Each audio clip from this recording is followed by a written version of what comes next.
याच्यात मोठा भ्रम निर्माण करून भारतीय जनता पक्षाने जातीचं राजकारण करून एक बिघाडी आपल्या देशात निर्माण केलेली आहे आणि आगामी काळात या सर्वांवर या देशातली जनता जी आहे हा आपला एक विवेकाचा निर्णय केल्याशिवाय राहणार नाही। त्यामुळे कोण दूर गेलं जवळ गेलं हा प्रश्न नाही।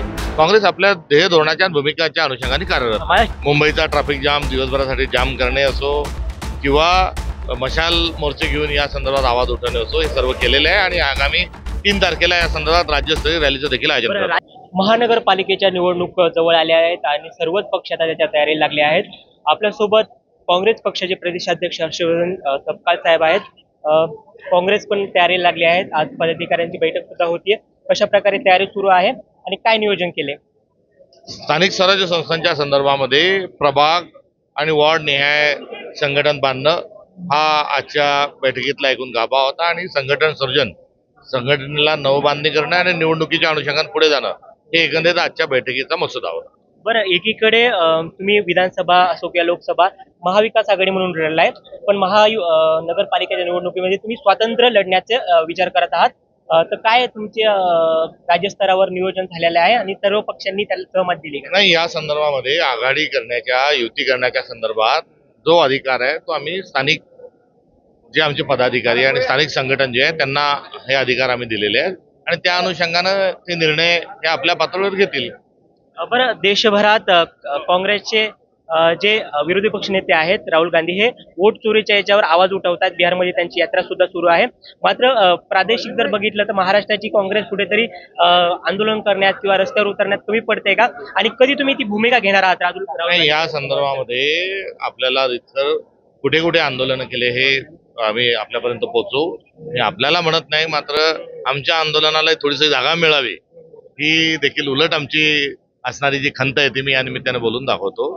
मुंबईचा ट्रॅफिक जाम दिवसभरासाठी जाम करणे असो किंवा मशाल मोर्चे घेऊन या संदर्भात आवाज उठवणे असो हे सर्व केलेले आहे आणि आगामी 3 तारखेला या संदर्भात राज्यस्तरीय रॅलीचं देखील आयोजन करण्यात आलं आहे। राज्यभरात तुमच्या काही जे काही आमदार आहेत, पडलेले आमदार आहेत, त्यांच्याकडून तुम्हाला अशा प्रकारचे रिपोर्ट आलेत का आणि तुम्ही त्याची तक्रार निवडणूक आयोगाला केली असेल? कुठे कुठे असे या संदर्भामध्ये अनेक मुद्दे समोर आलेले आहेत। काँग्रेस पक्षाने 50 रीट पिटिशन देखील हायकोर्टामध्ये या केलेल्या आहेत आणि एकंदरीत मतांच्या चोरीच्या संदर्भामध्ये महाराष्ट्राच्या संशोधनाचं आणि कार्यकर्त्यांचं मोठं योगदान हे आहे। बरं, एक वेळेस असा काळ होता की मुस्लिम मतदान असो किंवा बहुजन मतदान हे काँग्रेसला त्यांचा एक वोट बँक होती। मात्र विधानसभेच्या निवडणुकीमध्ये पाहिलं तर मुस्लिम मतदान हे काँग्रेसपासून दूर केल्याचं पाहायला मिळाले। जिल्ह्याभरात सुद्धा मुस्लिम मतदान कुठेतरी काँग्रेसच्या बाजूला गेले।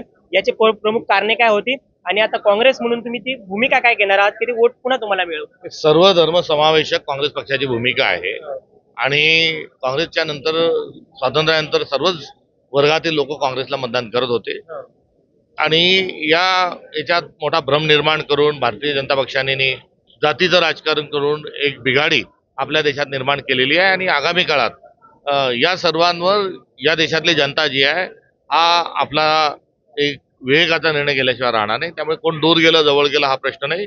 काँग्रेस आपल्या ध्येय धोरणाच्या भूमिकाच्या अनुषंगाने कार्यरत आहे। माझा शेवटचा प्रश्न असेल की युवकांना, जे युवक येत आहेत काँग्रेसमध्ये, त्यांना तुमचा काय सल्ला असेल आणि दुसरीकडे म्हणजे तुमच्या आता पुढचं ध्येय धोरण काय असणार आहे महानगरपालिकेचे? लोकशाही डुबवण्याचं काम, हुकुमशाही आणण्याचं काम भारतीय जनता पक्ष हे देशात करत आहे आणि करिता हा दुसरा स्वातंत्र्य संग्रामाचा लढा आहे आणि या स्वातंत्र्य संग्रामाच्या दुसऱ्या लढाईमध्ये तरुणांनी मोठ्या प्रमाणावर सहभागी व्हावं। हे होते काँग्रेस पक्षाचे प्रदेशाध्यक्ष हर्षवर्धन सपकाळ। मी राम बुधवंत, नवराष्ट्र छत्रपती संभाजीनगर।